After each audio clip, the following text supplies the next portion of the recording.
आइए मैं एक उपाय और आपको बता देता हूं आपके घर की दरिद्रता को घर से बाहर करने का। सुबह उठते ही ये काम कभी नहीं करने चाहिए। आप बड़े सावधानी से सुने। सुबह उठते ही अगर आप ये 4 काम करेंगे तो आपको दरिद्री होने से कोई नहीं रोक सकता। आप दरिद्री हो ही जाएंगे। क्या नहीं करने चाहिए 4 काम? सुबह उठते ही सबसे पहले दर्पण में अपना मुंह नहीं देखना चाहिए। आजकल तो बेडरूम में ही दर्पण होते हैं, शीशा होते हैं, और न सही तो कई लोग तो अपना मोबाइल ही ले लेते हैं आजकल, वो भी दर्पण का ही काम कर रहा है। कैमरा खोल के देखते में कैसा लग रहा हूं, बुरा ही लग रहा है, बंद कर दे, फोटो ठीक नहीं आएगा। सुबह उठते ही गलती से कभी भी अपना मुंह दर्पण में नहीं देखना चाहिए। जो अपना मुंह दर्पण में देखते हैं वो निश्चित दरिद्रता को इनविटेशन देते हैं। क्या करें?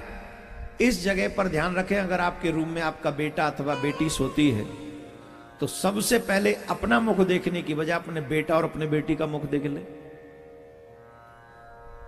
या फिर आपके मोबाइल में जो भगवान का चित्र है, भगवान का दर्शन कर लें। सबसे बढ़िया तो यही है, सुबह उठते ही या तो सामने कोई चित्र भगवान का हो या फिर मोबाइल में ठाकुर जी का छवि हो।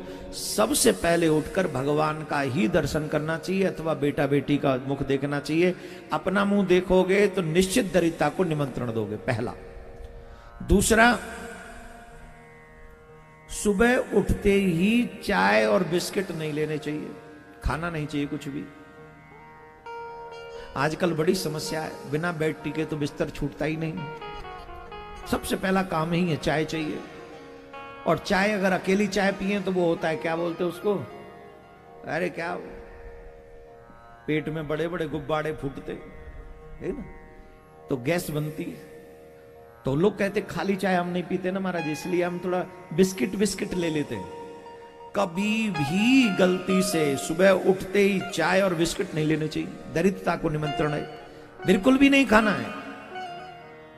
अगर ज्यादा ही तुम्हारे विपत्ति टूट रही है तो उठो, जाओ, अपना मुंह धो, कुल्ला करो, ब्रुश करो, और वैसा स्नान नहीं करते तब तक ओम अपवित्रो पवित्रो वा सर्वास्तांगतो पिवाह, भगवान का नाम लेके अपने आप को पवित्र कर लो, और फिर जाके कुल्ला बुल्ला बुरुस बुरुस करके चाय पी लो, बिस्किट खा लो, उसके बाद कुछ देख लो जो कुछ करना।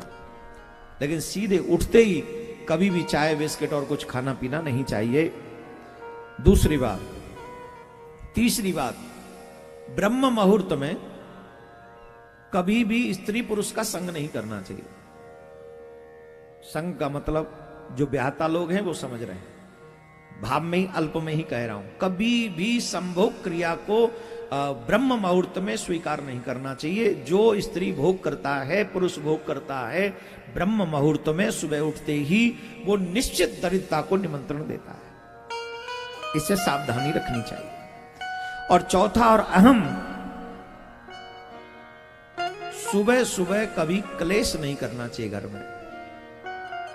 कई तो उठते ही लड़ते लड़ते उठाए जाते हैं। अब आप कहेंगे हमारा सुबह सुबह कौन लड़ेगा? अरे देखो तो सही, घरों में अलग अलग प्रकार के तांडव होते हैं। अब शहरों में क्या, बच्चों को कई बार बस छूट जाती है, छूटती है। अब कौन छोड़ने जाए जब बस छूट गई तो? कौन जाएगा बताओ? मम्मी ने तो नाश्ता बना दिया, मम्मी की ड्यूटी कंप्लीट, अब जाएगा पापा। पापा तो पड़ा है वो 8 बजे तक के लिए, और 6 बजे उठा दिया तो पापा लड़ेगा कि नहीं लड़ेगा? रात में पी के पाया था, अब तो सोच अभी तो जरूरी नहीं गुजर रहा है, अभी तो सुरूर पे ही है, तो कैसे जाएगा? अब जाना चाहता नहीं तो लड़ाई होगी कि नहीं? 4 काम कभी ना करें। पहला, अपना मुंह दर्पण में ना देखें। दूसरा, चाय बिस्किट खान पीन कुछ न करें सुबह उठ के। स्त्री प्रसंग न करें। चौथा, लड़ाई और क्लेश न करें। इन 4 कामों से दूर रहने वाला व्यक्ति कभी भी दरिद्री नहीं हो सकता। इसलिए सावधानी गृहस्थी आश्रम को ये रखनी चाहिए इन 4 चीजों की। बोलो राधे राधे।